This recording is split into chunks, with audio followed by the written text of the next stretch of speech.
नमस्कार, मैं डॉक्टर सिकंदर अडवाणी हूँ और मैं न्यूरो विशेषज्ञ हूँ और मैं अमरावती शहर में प्रैक्टिस करता हूँ। आज अपन जिस टॉपिक पर चर्चा करने वाले हैं वो है एपिलेप्सी। एपिलेप्सी जिसे कई नामों से जाना जाता है, जैसे हिंदी में अपन आखड़ी बोलते हैं, फिट्स बोलते हैं, और ये किसी भी उम्र के लोगों में हो सकता है। एपिलेप्सी ये बीमारी लास्ट 15 से 20 सालों में इसके ऊपर काफी रिसर्च हुई है और इसके अलग अलग तरह के ट्रीटमेंट्स अभी अवेलेबल हैं।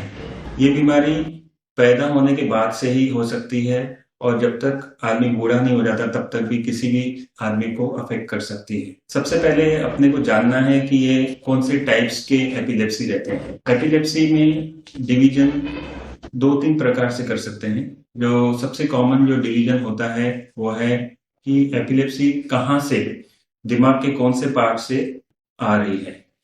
एक रहता है फोकल एपिलेप्सी, जो दिमाग के किसी एक कोने से चालू होती है और वो दूसरे कोने तक बढ़ जाती है, जिसमें पेशेंट को एक हाथ से हिलना चालू हो जाता है और धीरे धीरे धीरे उसकी पूरी बॉडी इन्वॉल्व होती है।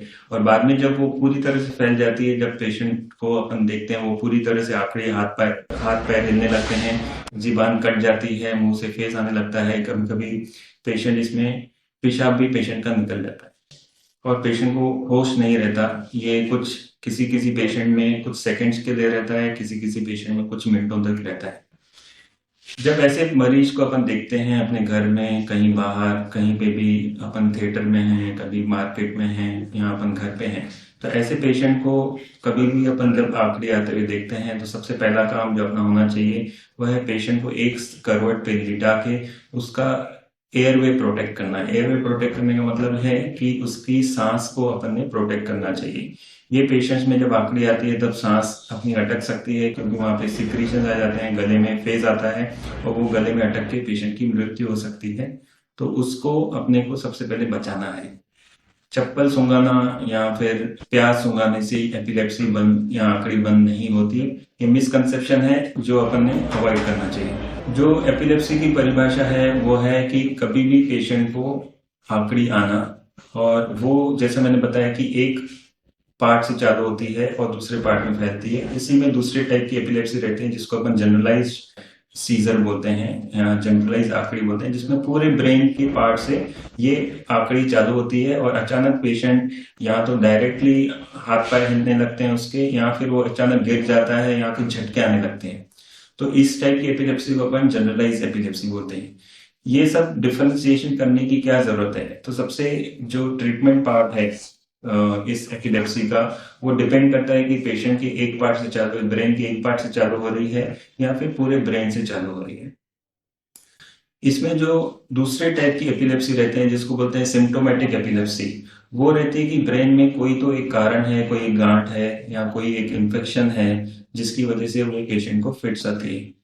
अपने भारत में और स्पेशली अपने इस रीजन में सबसे जो कॉमनली पाया जाने वाला एपिलेप्सी में उसको बोलते हैं न्यूरोसिस्टिक सर्कोसिस। न्यूरोसिस्टिक सर्कोसिस एक जंतु है जो कि अपनी सब्जियों से या फिर जो मांस का, मटन का सेवन करते हैं, उनमें वो न्यूरोसिस्टिक सर्कोसिस आ सकता है और वो ब्रेन में जाके एक वहां पे गांठ बना लेता है। और वो गांठ जन्म इस पूरे साल भर कभी भी वो बढ़ सकती है, और जब भी उस गांठ के आसपास सूजन आती है तब पेशेंट को एपिलेप्सी यानी आखड़ी आती है। दूसरा जो टाइप का सिम्टोमेटिक एपिलेप्सी है वो है किसी गांठ की वजह से। ये गांठ ट्यूमर की हो सकती है या कोई दूसरा इन्फेक्शन की वजह से हो सकती है। ये सब जानना इसलिए जरूरी है क्योंकि इन सब चीजों में अगर अपने को एपिलेप्सी बंद करना है या आखड़ी को बंद करवाना है तो उसके लिए वो जो सही तरीके से ट्रीटमेंट है, एक तो एपिलेप्सी का रहेगा ही, प्लस उसमें अपन सर्जरी कर सकते हैं। जो सर्जिकल पार्ट है वो अपन आगे कवर करने वाले हैं। तो इसमें अलग अलग टाइप के जो सर्जरीज है और अलग अलग टाइप की जो दवाइयां इसमें बनती हैं एपिलेप्सी में, वो अपन इस बेसिस पे डिसाइड करते हैं कि वो कौन से टाइप की आंकड़े है।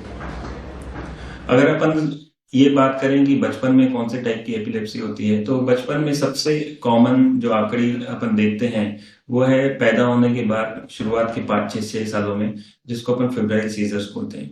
इन यूजुअली बच्चों में क्या होता है कि जब भी उनको बुखार आता है, वो बुखार सर में चले जाता है और उस सर में आने की वजह से उनको आंकड़ियाँ, ये बहुत ही सिंपल एपिलेप्सी बोलते हैं इसको, क्योंकि ये सिर्फ जब बुखार आता है तब अपन ने 3 दिन के लिए दवाइयाँ दी तो वो पेशेंट ठीक हो जाते हैं, और 5 साल के बाद बहुत सारे लोगों में ये फिर से नहीं होता और 5 साल के बाद ये पूरा बंद हो जाता है। इसलिए इसको पहचानना जरूरी है, और पेशेंट के जो माँ बाप रहते हैं उनको ये समझना पड़ेगा कि ये कोई घातक नहीं है, अनलेस कि वो पेशेंट में जिसमें फेब्राइल सीजर्स हुए हैं बचपन में, उनको भी बड़े होके फिर से अगर फिट्स आती हैं तो फिर अपने को आगे एमआरआई करके उसका आगे का देखना पड़ता है कि वो किस तरीके से उसको फिट्स आ रहे हैं और उसका आगे का अपने को ट्रीटमेंट किस तरह से करना है।